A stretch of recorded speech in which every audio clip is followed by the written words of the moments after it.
We're back, baby. Horns up, talking Texas podcast. Fisher Tesopoulos, the Quan Cosby, and the Eric Metcalf. Get your horns up, cause here we go. We're back. Week 1 done. No victory Wednesday for the boys. No victory in Ohio for Metcalf. No victory. 3 of us went. Metcalf at least got to do it in a box. Quan was in 20A, so for those who are listening, that's pretty damn good as well. Fisher was in like 38C, which, you know, any closer to the sky, he would have been a paraglider or a parachuter. He would have been the one that the only one got higher up than me was the guy doing the flyover before the game. Needless to say, you know what though? Hindsight 2020, really great seat because I got to see the whole field. We were at like the 45-yard line, so I got to see the whole field. I was above you, Josh, by the way. I was at 6,900 feet elevation in Park City. So technically winner chicken dinner for you. I'll say we're obviously going to cover Arch. We're obviously going to cover Sark. That'll probably be second half of the show. But I want to talk some positives. I know, Q, you wanted to talk atmosphere and maybe give flowers to Longhorn Nation because we talked about this last show. Like, we always show up and show out. So I felt like there was a lot of good while there was a sea of red. There was a lot of Manning jerseys, and there was a lot of burnt orange in Columbus. So from your guys' perspective, Q, Metcalf, we'll start with you, and then we'll go to Toss myself. Like, not only positives of the environment or maybe how the environment played into the game playing at the shoe, but guys and overarching themes that you thought worked well for the Texas Longhorns this past weekend, because there were a lot of positives despite losing the game. Yeah, man, really, when I think about the atmosphere, I went to Tuscaloosa a few years ago. Yeah. Then we go to Michigan, and, of course, you know, they're hanging their banner. We go to Ohio State this week. They're hanging their banner. The atmosphere clearly cost a couple of false starts and stuff like that to the young players. But I crack up because I think about this whole Sark thing. It's trending in the right direction. It's going great. But the overall perspective of what UT football is, we have a lot going on game day too, but we got Orange Smoke. We have Bevo Boulevard. It's just, for me, been a little more old school. What I appreciate is their show is unveiling the banner. You know, their band did the Longhorn and had UT on it. It's all focused about what's on the field. And so as we're gearing up for a home game, the Blue Bloods that I now have traveled to, it's about football. And, you know, and that place is it was cool to kind of play there and know how loud it was. We had to go to signals. But being in the stands, it is real. Like, you know, it's and talking to their fan base, they're knowledgeable and all of that. And so really the atmosphere played a role. Clearly, Arch wasn't what we hoped to be himself. You know, he was a little rattled, came in a little juiced up. But I love pointing out, going to these places that our fan base, they're cool and they're great and they show up, but they got they have great tailgating, and they go out there and they won national championships. It's been 20 years since we won a ship. We get new locker rooms, we get Bevo Boulevard, we get all this fluff, but I want rings, man. And I think we can't forget that it's about that more than what some kind of call the fair and the circus show, the things off the field versus on the field. And once again, we go there and on the field matter. So just appreciate that from other Blue Bloods. Don't appreciate taking an L, but I got to give their flowers too. I think there were some positive things. I mean, certainly in the second half. But certainly I talked about Eminem and Sark, you know, kind of pointing out, I'm going to be better in the red zone. Well, we're 0-2 in the red zone. So there's certainly some questions out there that I do feel like are going to get addressed. And defense was lights out like we predicted. Last but not least, who said bet the under? Whoa. You weren't on your own island there, my guy. It doesn't count when you lose. This is something called a parlay. Every prediction we make is a parlay. It's I mean, first of all, like I on TikTok, somebody was like, "You guys are such homers about our predictions." I was like, "Well, we're a Texas show. It's week 1. No one's coming out here, and we're the number 1 team. No one's coming out here and picking Ohio State. Like, it's ridiculous." I'm glad you said that because that's part of my answer to your question about the atmosphere and everything. You know, it was loud, and like you said, it was full of red. You couldn't even see the orange because it kind of blended in there, right? Because there was so much red. But I think knowing these people and being around these Ohioans so much, I think it wasn't as loud as it could have been. It was more like a relief. They were relieved. And I even talked to Ohio State fans about this game, and I said, back in 2005 when we came, it was a lot rowdier. Of course, the game was at night and everything, and people had all day to drink and party before the game. I said, but walking out of here today, it just doesn't feel the same. And I said, and I think that's because you guys are more relieved. It wasn't like you expected to come in here and come in the stadium and get a win. You just hoping to. And he was like, that's exactly what it was. He said, I've been around a lot of these people, and I know people, we're just happy to get out of there. A lot of them didn't believe that they were going to win. They hoped to, but they didn't believe it. And so the way it played out, they were just excited. But it was a great atmosphere. I mean, I'm sitting in a suite, like I said, that is one of two suites that is for former players that they have. So former players can just come in there and hang out. And so I love that. Yeah, I do too. We'll never do that. but it was cool to see. On the you can always glean a little bit when you're watching the TV and you turn the volume up and you can hear the crowd. And when you can actually hear the crowd on a telecast, that's when you know it's really, really loud. But I agree with you, Metcalf. It was a lot louder when they were on defense than when they were on offense. And I think so much of that has to do with the anticipation of what is Sayin going to do, right? Or Jeremiah Smith, 2 drops early on. And I'm like, well, if I'm an Ohio State fan, I'm thinking to myself, if Jeremiah's dropping the ball, like that's not going to make things easier. And then Max St. Clair drops that 4th down conversion. Perfect ball by Sayin. Like he's doing everything he needs to do.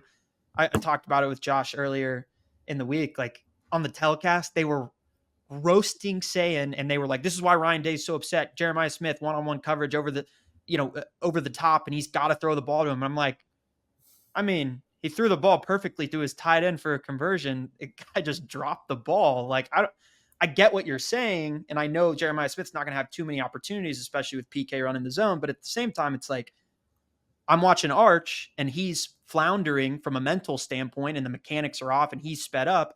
I'd love if he was delivering balls like Julian Sayin was early in the game. So there were so many storylines. I do think, Quan, what you were saying about the blue blood comparison and everything, and you mentioned one team that we went on the road and we beat them. I'm really glad that Alabama lost this week because I think we'd have way more attention on us if they hadn't have, because they're in a much more dire spot than we are. There's so many good things and positives to take from this game. Of course. Alabama's defense got absolutely destroyed and decimated. So I'm glad, and they're on the road too.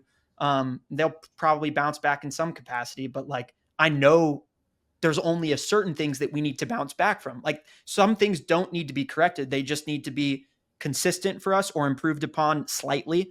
But like that was brutal. I mean, not an Alabama show, but like I'm glad it's not, right? Like, well, that's like another thing I'll say on. First of all, you're 100% right about the atmosphere. I was shocked how silent it was on offense. It was like you could hear a pin drop at points when they were on offense, and it was almost eerie.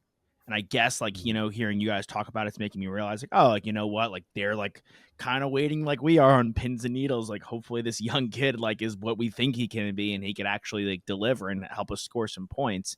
That was like a really interesting thing that you heard that on the telecast because it really felt like that in the stadium.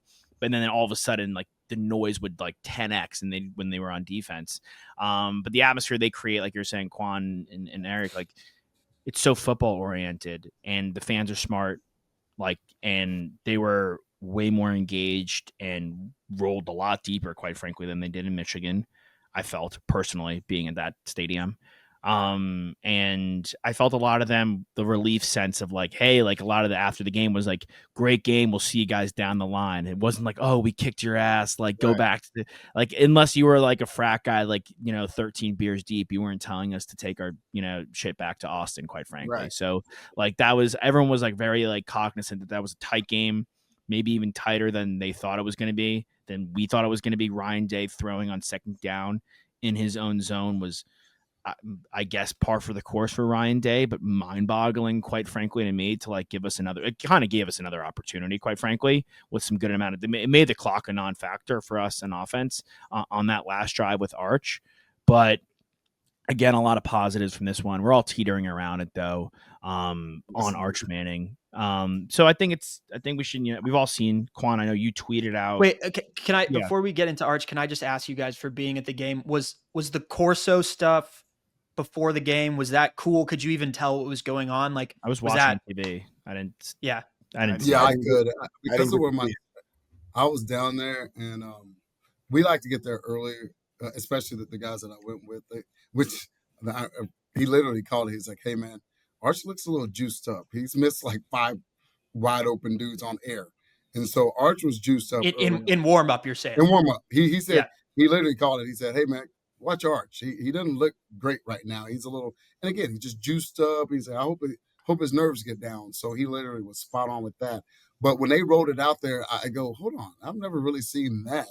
I was like, "Oh, they're gonna do the pick here and all that." So and then the band, did Corso after. Spelled out Corso. So yeah. I was right there to where you kind of could see a good portion of it.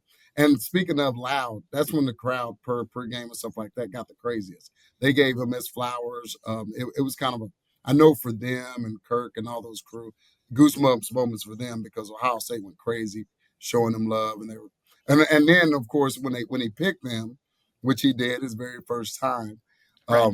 Yeah, you couldn't hear yourself talking to your neighbors. So it was cool. It was very well produced. I told my boy, I said, "Hey, yep, probably going to be a Netflix series over this because it's just kind of the way it seemed really produced." But no, it was well done. And kudos to ESPN and that crew for doing it that way. But yeah, no, I can see it all. And it was pretty fun. We didn't mention that on the last show is that that was the first team that he used the mascot head for. So obviously, I mean, if you believe in the hocus pocus of college football, like they had some good juju on their side because he went like 6-0, 7-0. He didn't miss his alma mater dominated Alabama. So it's like, it's honestly the football gods, dude. We don't even have to like get into Sark and Arch. Like that's why we lost. We lost because the football gods were on Corso's side. Hey, Metcalf, I told you that Kool-Aid's still there, baby. Right there. Why not, man? We lost because we didn't play well. It's not because they really beat us. We didn't play well. As bad as we played, we still could have had a chance to be in that game. We get in the red zone twice. We don't score. We get a penalty to extend their drive when they scored their first touchdown. We dropped some balls. We missed some balls. We missed some throws. These are things that you can't do when you're playing against the now number 1 ranked team in the country. And we did all that for the entire game. And then with a minute to go, we still have a chance. Yeah. So that's how good our defense is. Right. Because I'm encouraged about what I saw Saturday more than discouraged. The only thing I would say I didn't really like about our offense is like in throwing balls and Arch, like we said, he was off. You said he was juiced up before the game, so you knew his nerves. We said that. Everybody has pressure. He might not say it, but everybody has pressure. We said that a couple weeks ago. But what I didn't like about it is like these long, slow developing plays that we're running when we're trying to throw the ball. It's like he treated like they were in practice, like he has all day to throw, right? Because in practice you got a black jersey on and nobody gonna hit you. So you can go through every read, you can look at all 3, 4, 5 receivers and throw somebody on the sideline if you want, because you're not getting hit. And that's how I felt like they treated. They never, I don't think like in practice they sped it up for him. They made everything seem as fast as it's going to be when you're playing against somebody who's actually going to hit you. And that's the only problem I had with the offense and how it went. I felt like they treated it like practice. Another thing for Arch, he didn't throw well. We know like in 2005, with some of those long developing plays, number 10 would have been gone. Yeah. And that's what I need Arch to get into, because he can run. Yeah. Stop going through it. Like the practice reads and go, because he could have got a lot of first downs and moved the chains a lot had he done that. I think it's one of those things where it's like he wants to be the perfect quarterback, and he's not dictating his own, he's not putting his own pace into the game. Right. He's trying to do what coach wants him to do and run the play at a 10 out of 10 level. The Oklahoma quarterback, guy named John Mateer, who we are going to play against, plays fast. He almost, at times, if you're watching him, plays too fast. But in college, nobody can keep up with him. The linebackers can't keep up with him because he's got so much juice as a runner. I think it's an excellent point, Metcalf, and it's something that will be interesting to watch here for the next 3 games. I don't know how many opportunities Arch is going to be put in where he needs to speed up his own clock, because so we'll get into this upcoming matchup. I think we're going to be able to run the football with the running backs incredibly effectively. That's also something that we did against Ohio State. We doubled their rushing output with our running backs. And we talked about last week, like run the damn ball. And we were able to, and that's incredibly encouraging between Baxter and Wisner, 4.6 yards per carry against Ohio State, against that Matt Patricia defense. Right. Especially when, how many passing yards did Arch have at halftime? 36 or something like that. And we were still able to be effective on the ground. That is a very encouraging sign with a newer offensive line who I thought, especially in the run block, did really, really well. You talked about Quan, like some discipline issues, but that's going to happen when you're on the road, when you've got young guys who haven't been in those games yet, Baker in particular, but I expect he'll correct there. There's so many, it's things that we see and they're apparent because they jump off the page, but they're easy to fix. And that's what's really encouraging. Right. Yeah. Well, and even with the pass block, they allowed 1 sack. And after going back and watching it, there was nowhere to go with the ball. I mean, it wasn't the old line. He had 5 seconds to get that ball out of his hand. And then he finally tried to, climb up the pocket, and they got him just behind the line of scrimmage. So you average 1 sack on the road in that environment. I mean, again, dude, like I said, the O-line did their thing. I give them, other than the pre-snap penalties, I give them a B+ because of that. Other than that, ran block pretty damn well. They pass block really well. He just missed the throws. So running backs, give them I think Baxter was 4.6. I think Wisner was 5.2. I mean, these dudes was averaging receivers. It's hard to say because they didn't always have the best opportunities. It really didn't hit them in the numbers too much. But, I'm going to give them a B+ because of the big catch in the end zone. And then I'm going to put the tight ends in that and the big catch down the sideline. Wasn't a lot of screens, easy stuff. I will say Wingo didn't come back to the ball a couple of times, and that annoyed me. But really, it goes back to your point of Metcalf. We didn't play great as a quarterback. I mean, we just got to call a spade a spade. He was young. He is young. We didn't even talk about this, which is funny because we're like, oh, he has a couple of starts. Well, he never started on the road. Those couple of starts was at home versus teams that were below 500. Right. And we're not making an excuse. We're just calling a spade a spade. So to go against a top number 1 team now, but a top 5 team, certainly a top 3 defense, not just here. I think that's going to be a top 3 defense in January.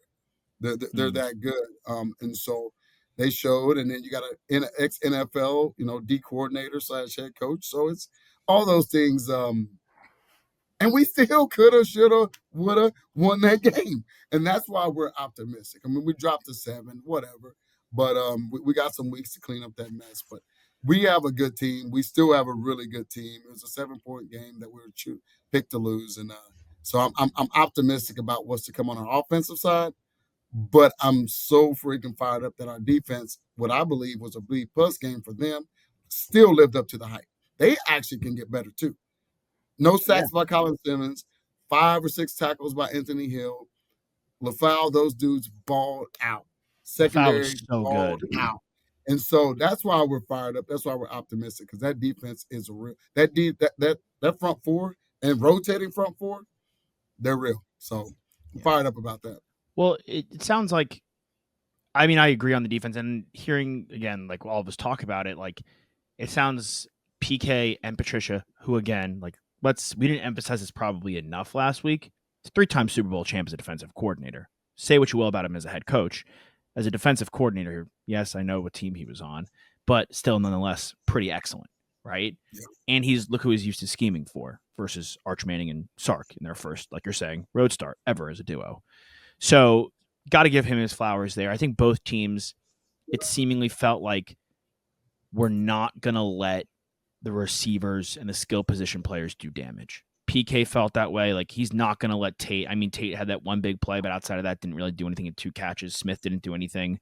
Clare didn't do anything. They ran the ball mediocre at best. Like, obviously, the numbers got up there and they scored running the football, but they weren't going to let the skill position guys do anything. And it felt that way against for Arch as well. Like, they were going to sit back and make sure Wingo and Moore. Like, I felt the same way you did, Key. Like, while I didn't feel Arch played well, there weren't a lot of guys open at all that many times. Like, a lot of guys were pretty covered pretty damn well. Like, they were blanketed pretty hard. I'm with you on the Wingo coming back. I think he was the one that didn't come back on the pick and got the route completely jumped.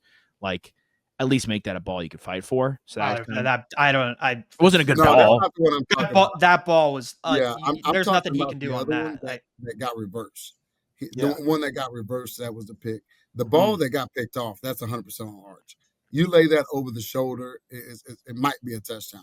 But I was talking about the ball where he ran the deep in route and the one that slipped through Styles' hands. Yeah, that's the one I'm talking about. He didn't come back to that one. Well, what do we say about throwing across the middle of the field? Do you miss high?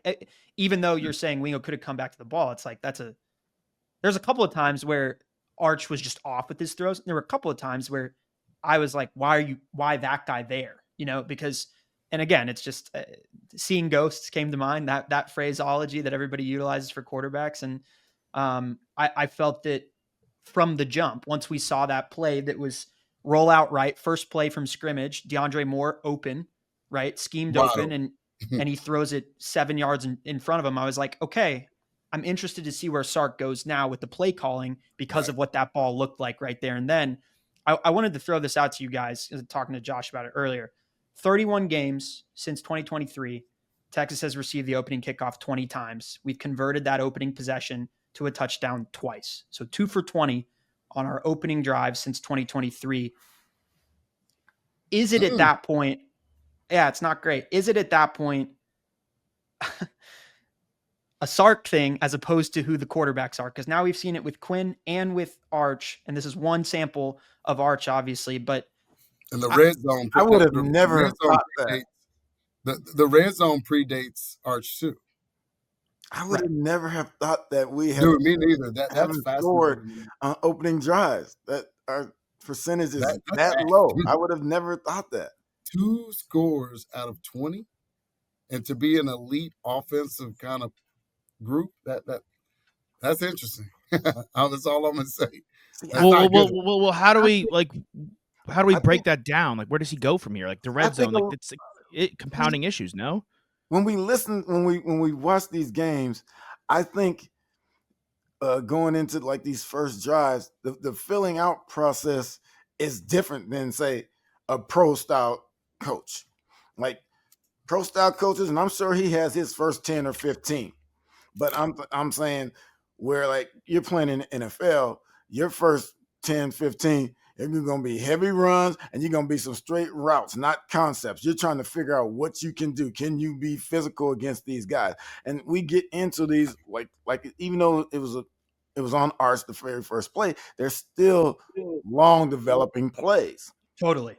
Right? Yeah. And so you don't know if you can drop back 1, 2, 3, 4, 5, bam, or 1, 2, 3, throw it. We don't know because we never do that. And so I think Arch plays better if he has the opportunity to get in the rhythm, making these quick throws. Absolutely. So the throw he misses to Wingo across the field, right? Right. On that drag route or whatever it was.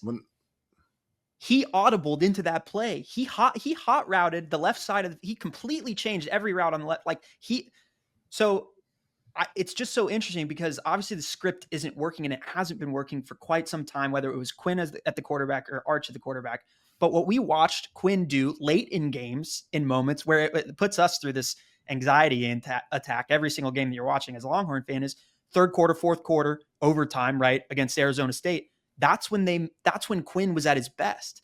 But it's just frustrating, obviously, to play from behind every single game, no matter who your quarterback is. And that doesn't help our defense. And that was what I was like, I'm waiting for the shoe to drop all game because our defense is dominating. The run is dominating. I'm like, when are they going to get too tired? And Carnell Tate's going to beat him over the top. I still don't really think that happened. He just made a hell of a catch, honestly. Literally, Gilbo got his hand in there. So the fact that he came down with that ball was unbelievable. But the sustainability of the approach on the offensive side of the ball is not there throughout an entire season if this is the way that we're going to keep going about doing it. Well, and you think about the filling out process. There's no filling out. You're going to learn at that point. So there's plays you can run no matter what coverage you're running, whether they're blitzing, whether they're running man, running zone.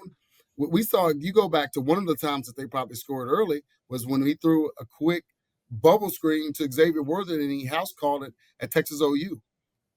You can run that on anything. If they're in zone, boom, he's going to pop back, go make a block. Even if you just gain 6, 7, 8 yards right there, you can get a picture of what's going on. Run a screen. We didn't run a screen to the fourth quarter. To the tight end, and it worked. To the tight end. And so it worked. It was a good play. I know that. It's just, man, that's something. Yeah, that's really, really poor. Out of 20, that's low. It's crazy, and for me, if you're watching this, not knowing how this line was going to play against Ohio State, meaning our offensive line, it kind of worries me that we just thought we can go in there and run these long, slow developing plays, not knowing and knowing that Arch hasn't seen this.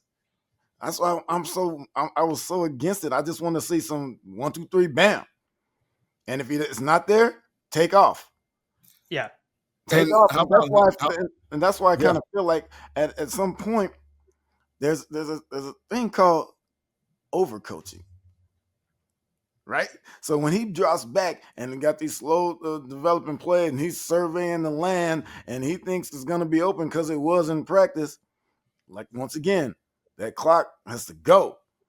And that's what we didn't do because we're running these slow developing plays. If you run the 3-step, 5-step drop, throw, it's not there. Let's go. And we got to clean that up too. I mean, he ran solid when he had the opportunity to run. Yeah, he did in the second half. He took off a couple of times and it was perfect. He ran for 13, 14 yards and got the first down. Man, you kind of got me a little baffled on that stat right there. I'm a little messed up in the head, kind of, because we knew about the red zone. Because that's another situation. It's like, and I know they practice it, but there's a disconnect. Well, QB power into QB sneak is not what I want to see. I wanted to jump out of that suite. We all knew it was coming. The whole stadium is sitting there. It's the first half. Call a timeout. No, throw him off kilter a little bit. I mean, just because he's a running quarterback doesn't mean he's Jalen Hurts. It doesn't mean that we have the Philadelphia Eagles. They didn't even run that though. They didn't even run the tush push. It wasn't even a tush push. It was just like over the top. It was just a snake. Yeah, dude.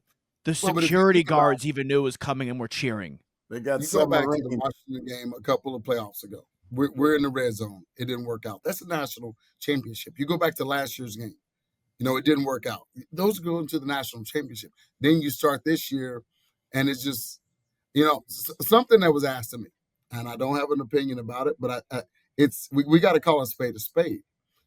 Someone shot me a text. They said, listen, Andy Reid is one of the best offensive minds in all of NFL. Andy Reid always has an offensive coordinator. Because when Andy Reid is doing head coach stuff, that offensive coordinator is all in. He's watching more film. He's dissecting what they can do. He's looking at their players. He's looking at their personnel. He's finding ways to win. Sark has a lot of things. At the University of Texas, everybody talks about it. He's on the radio show. He has his head coaching duties. He has a lot of stuff going on, which every head coach does. And I think it's Coach Flood or somebody who's like the offensive run game guy or something like that. I don't know how the structure is, but collectively, 2 for 20 and 20 games of getting the ball first and 0 for 2. You lose by 7 and you're 0 for 2 in the red zone again. And that kept you out of 2 national championships. we got to figure some stuff out if we really want to get over that hump, and it's not really been figured out yet. And knowing that stat, if you really, if you are a defensive minded head coach, you probably wouldn't have got that far, right? You wouldn't have got to 2 for 20 if you're a defensive minded head coach, because you would have kicked the ball and deferred most of the time. And right? that's another perspective. That's another on the road. A lot of times on a low scoring game, sometimes they got it because the other team deferred, but a lot of times you would have deferred as well. So it might have changed.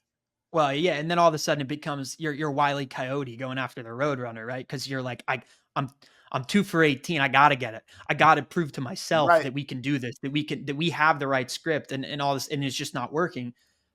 I look at, I mean, I know I talked about the Alabama-Florida State game earlier. Florida State brings in Gus Malzahn to be their OC. You know how many guys touched the football out of the backfield for them? I mean, granted, their quarterback can really run, the guy that was at Boston College last year. 7 different guys had more than one carry in the game. And DeAndre Moore, it's like why I'm curious, Quan. I'm glad you said something about him, but the entire game, I'm like, what does he do, right? Is there something more that he can do when you've got a guy who's supposed to be at worst for a lot of like early mock stuff, like a day 2 talent at worst? You got to get him the ball. He can't get the ball only 2 times in the game. I'm glad that we gave Wingo the ball on that jet sweep and he got 8 yards, right? It worked. It worked. So it's screen passes, right?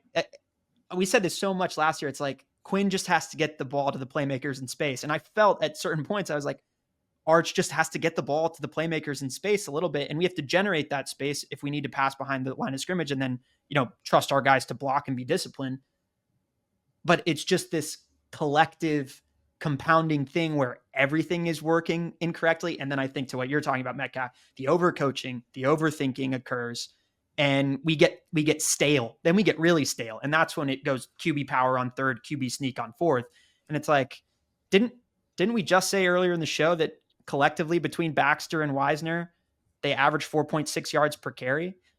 Isn't Baxter supposed to be a between the tackles, bust you open, break you down, physical type of running back? Doesn't he not have the brace on anymore? He's back there returning kicks. Is he ready to go or not? Like, let him go. Well, Wisner was running it great too. He was awesome. Yeah, Wisner was balling.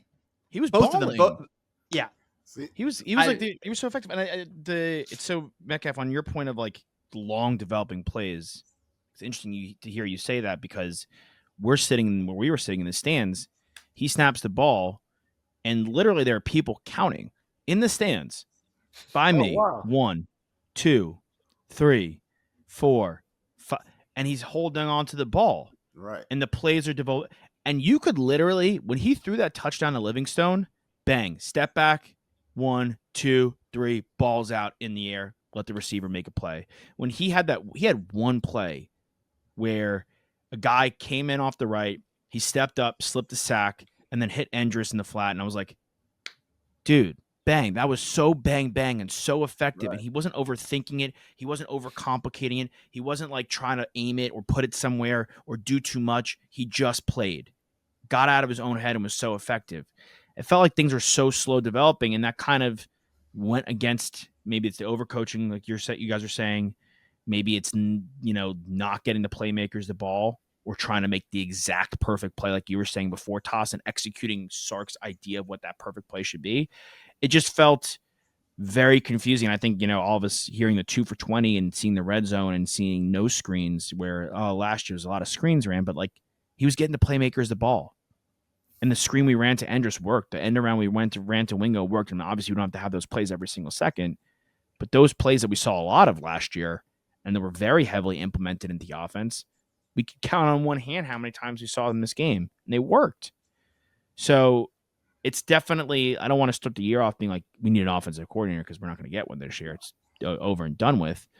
But even Ryan Day, who was the OC at Ohio State, he had Chip Kelly last year. And they won the national championship. I don't think it's a coincidence. Nick Saban has Sark. It's hard to do. Nick Saban has a lot of them, but they work out. It's hard to be the head coach and manage the whole team. I think, another thing I look at when we're talking about this game is that I think while we don't want to say it, it was too much about making Arch look good. You know, and that's why we're running these plays and instead of just running the ball. Because when you talk about Quinn and he get the ball in his hands to the playmakers and they go play, it wasn't about Quinn. It was about these guys are the playmakers. Get them the ball, and then you'll look good. Whereas now it's more like it's about Arch. He has to get the guys the ball, and that's what I think we fell in love with in this game is trying to make these plays where he kind of looked good, even though he wasn't throwing well at the time. Yeah, absolutely. So. But when I talk about my best player of the game, I need to talk. Yeah. I want to do it because I don't want you guys to pick him. Okay. I'll go last. I will go last. I don't want you to pick him. Metcalf will start with. So we'll talk. And it's gonna shock you, I bet. My best player of this game. I know what you're about to say. Bo Meester. The punter. I knew it. I knew it too. I knew what you were about to say. That's why I wanted to go first, because you might say the punter was. Oh, yes. He's excellent. I mean, with that defense? Right. He was pinning them down inside the 5 more than once. I mean, and he was awesome. And so, I mean, he set the defense up nice. Each time he stepped out there. Unfortunately, he had to be nice because we were getting stopped in midfield, but he was really good, and so that's my player of the game for sure. Which is something in itself. I remember a few years ago when Michael Dixon got MVP at the Texas Bowl, and I said, "You can't be an offensive player and be okay with that." Again, it's cool, great job, punter. But that's a little bit embarrassing from that standpoint on the offensive side. It just is. You got to call a spade a spade. That's not good as a former offensive player like Matty and all that. No, sorry, punter. You're icing on the cake. You can't be my best player. And so kudos because we have made that improvement, and I think he's going to be a weapon all year. But I knew exactly who you're going to say, and I agree. However. I'm going to go on the other side of the field and LaFau. If Anthony Hill's going to get double teamed, if they're going to come in like they are, if they're going to try to chip Simmons, which they're going to have to find ways to get through that because the best players do if you're as good as advertised. But he was in the backfield. He was led. I mean, he was hitting hard. He was making plays. He was running downhill. With the questions we had, and I think Moore did okay too, the questions we had losing some benders and those type guys, who's going to support Anthony Hill when they're coming after him, when they're sending double teams? And I think we got a freaking dog in there who's ready to step up. And the reason I say that, yes, it's one game, but that's one game versus the number one team in the country. Now, that's one game versus the top, 2-3 team, regardless, and a really good O-line and all the above. And so LaFau, that's my dog. I saw, really small portions of it, before, but I think he's ready to continue to grow in that role. And that's going to be big because at some point, if he keeps balling like that, you're going to have to quit sending those double teams to Anthony Hill, and that only makes our defense even better.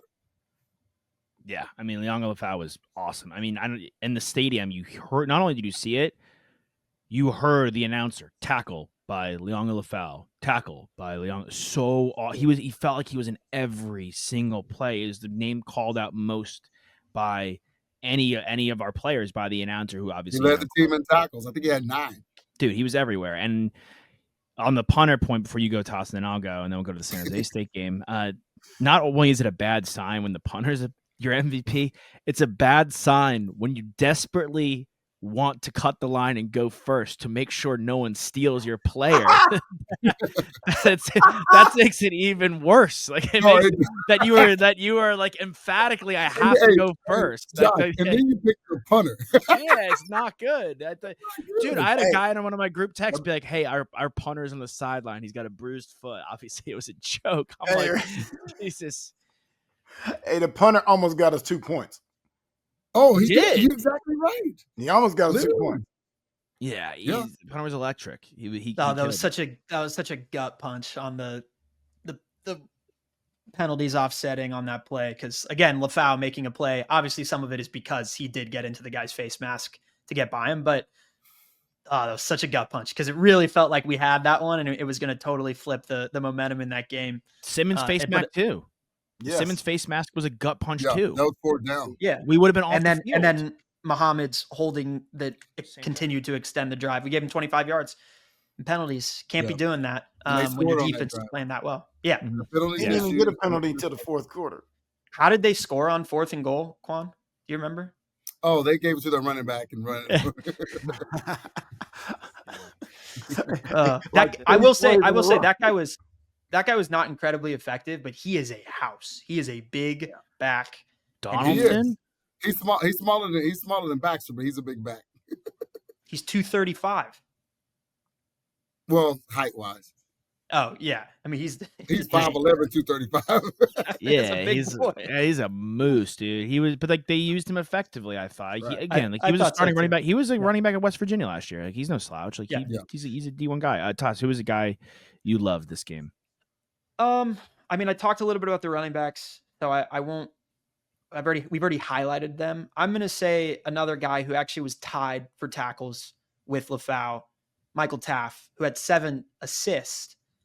And the reason why I'm putting him in there is, and this could be the whole linebacking unit, it could be all the DBs. I thought we gang tackled excellently. Everybody, we weren't missing tackles. Mm-hmm. That level of discipline, that level of physicality that we talked about last week, I thought was really there from a DB unit who lost guys, especially a guy like Makuba, who was such a heavy hitter, and Jade, who was everywhere on the field.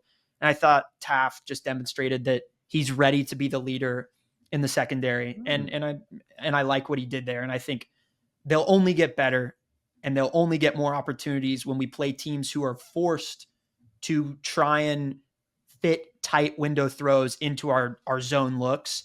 Sayan didn't do it. They really didn't. I mean, talk about training wheels being on, and he was really comfortable and he didn't have to make a ton of different throws. So we didn't get a lot of opportunities in that respect. But I think the turnovers will come. And some of that has to do with our edge rushers getting home. But again, you got to give credit to their offensive line. Like I thought they pass pro'd really well for a young quarterback and gave him a lot of time. But that's Taff. I thought was excellent. Mm-hmm. Okay. Yeah, it's a great pick. I'm gonna go with the guy that I went into the season with. I'm gonna ride him. He's my guy, and that's Jack Andrews. I thought he was awesome at the tight end spot. I mean, dude, like very underrated shoes to fill. Gunnar Helm was a really good tight end for us, man. He did a really bang up job, I think, in all of our opinions. I mean, he's a 4th round pick. Like he's no slouch by any stretch of the imagination. Andrews Blackwell, he had a major. I mean, he almost breathed. He almost resuscitated the team. Like in 2 minutes left, like that catch was huge.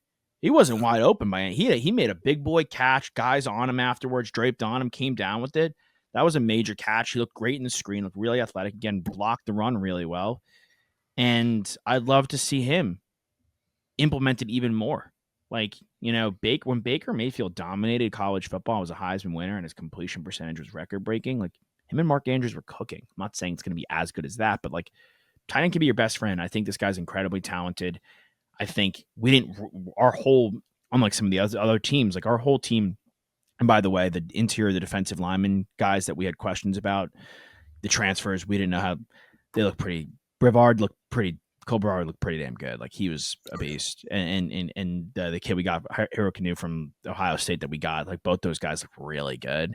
And it's interior D-line U. It's too long to say, but I think guys are going to start coming here to like really continue to get coaching from us and head to the next level. But Jack Andrews was awesome for me, man. And I was really amped to see him. And I hopefully that he'll be implemented into the offense more and be a big security blanket for Arch going forward. I'm sure there's a lot of adjustments that can be made. Q will start with you this time, then Metcalf, then Toss, then I'll close out. Can be Arch related, can be Sark related, but overall, what's the big adjustment you want to see heading into the San Jose State game at home? Man, I'm gonna tell you what, it just changed what I thought before. Go score if you get the ball, and especially versus San Jose State. they win if they win the toss and they choose to defer, especially if you want to win in the playoff and get past that, Final Four type deal, offensively, you have to go take care of business. When you have those stall drives, it kind of sets the tone. It sets the tone for a few series, and you're a little, the team's a little, they're keeping, they're optimistic, but there's nothing like going down there and for once, to your point, Toss, having the lead versus chasing, and so what I would love to see is if they defer and we get the ball, Arch related, the entire offense related, including the coordinator, the coaches, and all the above. Make it 3 for 21, and start that trend to close that gap of not scoring when we get the ball first, especially at home. True, Metcalf. These next few games, everybody, if you look at them in the gambling sites, it's going to be 99% chance to win. Everywhere for the next 3 games, it's going to be like that. We know this. So for me, and it's crazy. We keep going back to the offense. No matter what happens, the answer ends with the offense. And so that's where I'm gonna end, of course, is that even though this is not scrimmage or practice, we have to treat this like we're playing Ohio State again each week. It's not going to be, but you have to treat it. You have to speed this up for him, because if you want Arce to set his feet and throw, you got to do it when the bullets are flying. Because once again, you're not doing that in practice. These are practice reps that you're going to need in these next three games to get better, get ready for the SEC. And so I need them to treat this game like with some speed and execution. Sark go in there and call this like of course you don't want to show everything, but you have to call this like plays you're going to run against teams that you're really going to need them against, right? So you got to execute these plays that you think you'll need against Georgia now. And I'm going to tell you why I say that. And not all of them, but it's always going to be completed in practice. It's not getting intercepted. He's going to have all the time in the world to throw these balls. And I'm not saying run every play, but some plays need timing. And have you ever in your life, I know I haven't, I have never run full speed in practice. I have never. I might have run full speed the best I could on that day, but it ain't the same as game day. Yes, sir. And that's all I'm saying. I'm like, the timing is different on a Saturday as opposed to during the week. Well, I actually want to, before we keep going, I got to say something about that. Why can you not show people your plays? Because it's not, everybody has film. It's not about, them not knowing that that's in the playbook. You just have to call it at the right time. They don't want to show it. Oh, I'm not showing everything. Man, you know how it is. There's more for them to see. That's more for them to prepare for. I mean, show it all. Right. Because at the end of the day, saving it, it's not working. That's what I'm saying. So you got to run these and get some execution against the bullets. To your point, in a live deal, bro. When we run in practice, I love my boys, and that's why you have 100 people on football. You got your guys showing you scout team. They know better. They can't go slap a ball down. It's not a tight window. It's not the same thing. Right. So these are the games. These next, starting with this weekend, hit windows. Make the play, show that the play worked versus real competition, a real defense zone or this. That's how you're gonna learn. If San Jose drop back in a zone, okay, yeah, that worked. That play didn't work there. I mean, that's on so many levels. So you're right on, and everybody says it. We don't want to show them everything. Why? Show it all. Just execute it when it comes down to it. Yeah, and call it at the right time. Call it at the right time, right? Call it at the right time, down in distance. So that's a part of being a guru, is knowing exactly when. I've talked to Shanahan a million times, knowing exactly when. Not that you designed some amazing play, it's that you called the perfect play at the perfect time. In my opinion, that's what a guru is. Yeah, that's not necessarily that I'm over here drawing it up on the board. So that's. Sorry, I just had a comment on that. No. It's. We agree, but I'm like this whole. notion of let's not show them, and everybody says it, not just us. Everybody says it. I'm like, go win by 50 and show them everything. Yeah. Give them something more to prepare. Yeah, Hunter, let me ask you before I toss you go. I know we're not huge, maybe not all of us are huge baseball fans because Metcalf kind of poo-pooed it, at the beginning of the summer when we first started recording it. But Toss, I'll ask you, and if anyone else, feel free to answer. Who's the best reliever of all time? Mariano. What pitch did he throw? Cut fastball. What did he throw after that? The cut fastball again. He just kept throwing it. After that. A fastball. I mean, hit it. He's going to throw it. And what he's going to do is place it exactly where he needs to place it.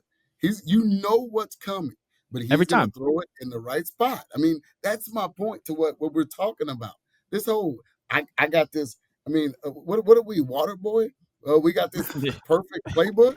Oh, go freaking run the plays and perfect them. Right, and that's not on the scout all team. I'm saying. Treat these games like that, where you're executing these plays at game speed, because you're never going to get it in practice. Mm-hmm. You're not. It's not happening. So that's how I feel they need to treat these games. Yeah, absolutely. T-Dot. Totally agree with what Quan said about being impactful offensively early in the game. Even as good and as changed as our program has felt in the last 2 years, in these games where we're not playing, we still have found ways to play to the level of competition in small moments. And when you look at the Saban era at Alabama, when they play, and they always had their tune-up games, right? That was always something that Nick put on the schedule. Coach Saban, probably shouldn't call him Nick, but call him Nick. Call him Nick. Nick. Call him Nick. Is that in the tune-up games, they took care of they did their job, but to the nth degree, right? It's 70-3 against McNeese State.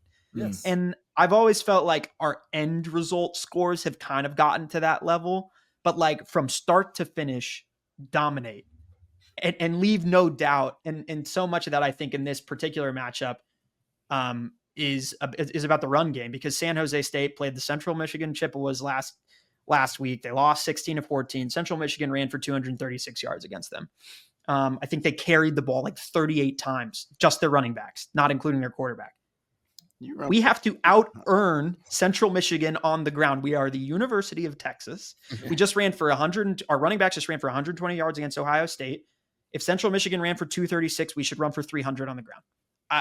That's it. So go do that.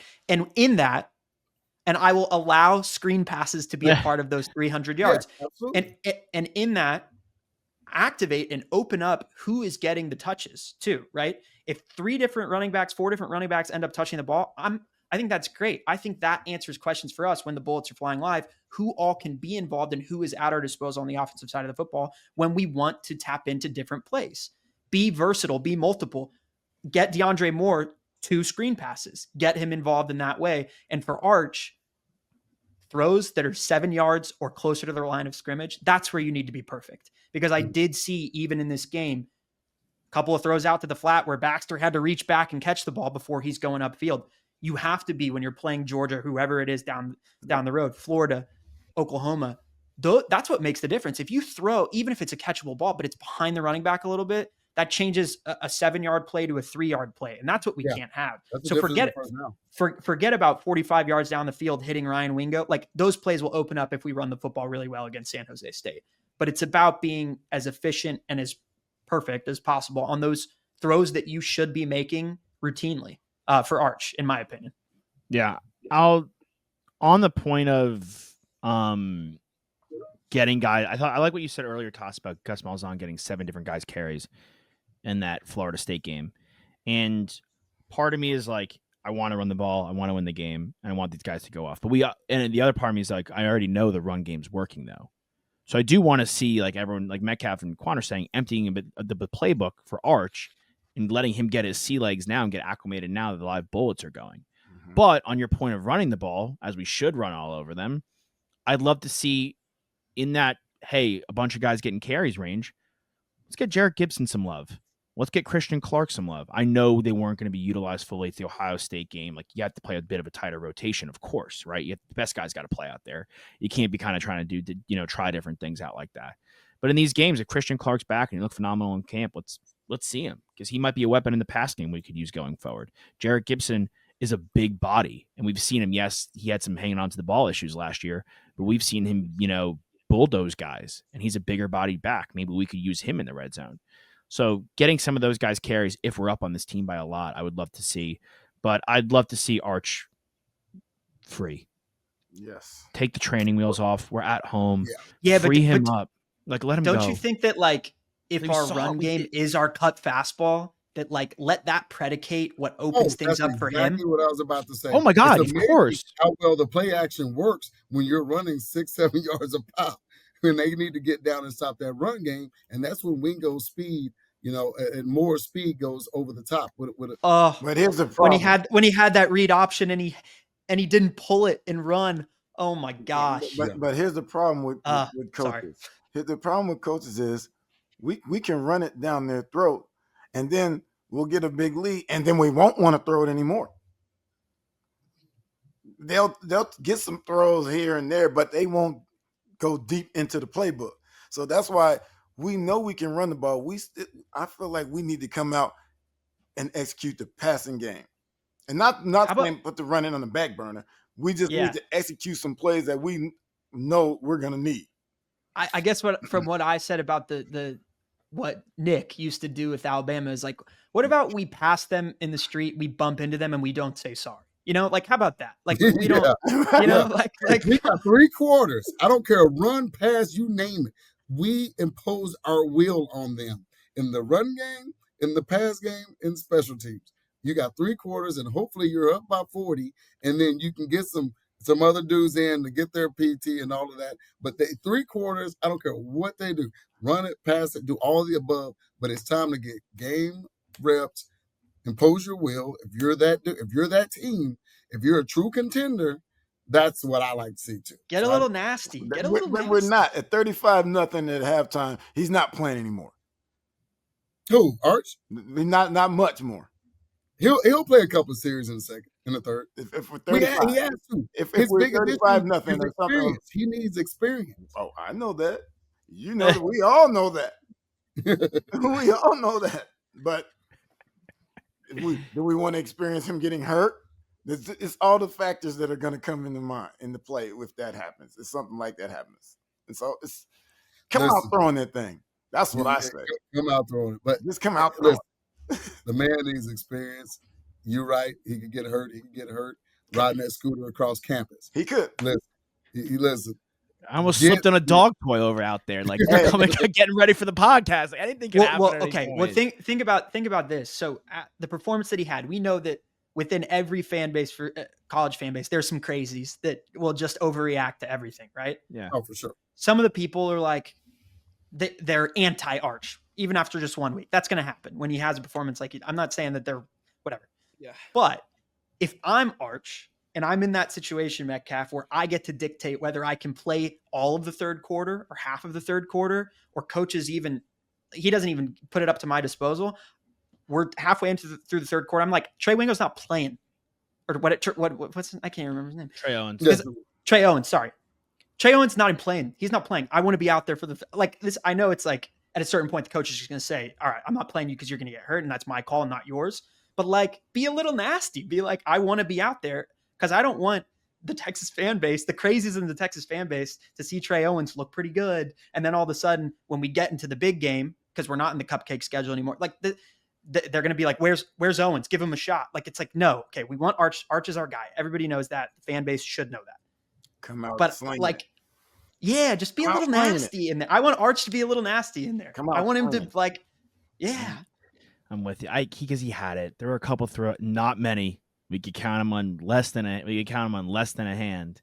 But that Livingstone throw, like to the ends, like that was it. That was advertised. That's what we had. No, for the me, one to tight end. To me, the one on the sideline in that cover 2 hole. That was better than that one. Level quarterback right there. Best throw of the day. Yeah. The one that he hit him over the tight end when he stepped up and slipped the sack. That was amazing. I mean, I mean, That's how about NFL throw. That's the throw NFL up ready right there. That's the Wingo throw up the seam is also like there's guy in front, guy behind, and he just put it right on him, right on the money in stride. Like, right.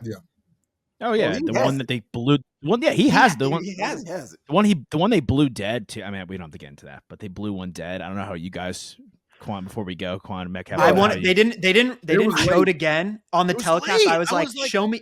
There's a reason why you're not showing me when they call that timeout on the telecast. I Right. know there is. Right. Bro, hey, and it happened to be the guy on their sideline blowing whistles and stopping and all that. I was like, man, because they went in motion and everything. He says, Hut, homeboy's going forward, and then the ref. I was watching like crazy, and I'm like, the one easy passing catch where we set in the zone. By the way, run that play again in the zone. But it's that was a really late. Gus Johnson to Joel Klatt on the telecast goes, "Can a defensive coordinator call a timeout?" So I'm like, Right. this is where I love Gus, where Right. it's just, I will say this about the refs because I know people are hard on them. And truth be told, there was 8 penalties called that game. The SEC refs. You want to talk about a lot of things that changed with the move to the SEC. Their refs are better. I go back to the Big 12 where there's 8 called in the first 6 minutes. Man, these dudes, for the most part, let them get a little physical, let them play.